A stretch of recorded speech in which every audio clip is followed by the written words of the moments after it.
Saudi अरब में institution of engineers Pakistan Saudi Arabian centre की जानिब से सेमिनार मुनक्किद किया गया, जिससे पाकिस्तानी और सऊदी इंजीनियर्स के अलावा सिफारतखाना पाकिस्तान के अफसरान शरीक हुए। सेमिनार में मुस्तकबिल में हाइड्रोजन गैस के इस्तेमाल के हवाले से आगाह किया गया।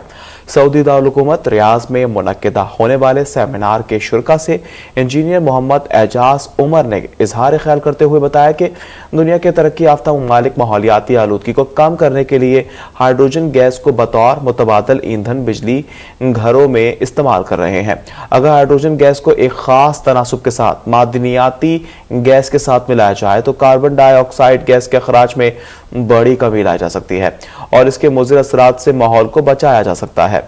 इंस्टीट्यूशन ऑफ इंजीनियर्स पाकिस्तान के चेयरमैन सैयद मोहम्मद इकबाल का कहना था कि सऊदी अरब में पाकिस्तानी इंजीनियर्स गुज़श्ता 4 दहाइयों से ज़ायद अरसे से काम कर रहे हैं।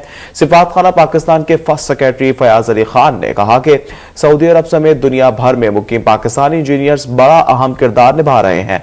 सेमिनार के अख्ताम पर मुख्तलिफ इंजीनियर्स को शील्ड से भी नवाजा गया।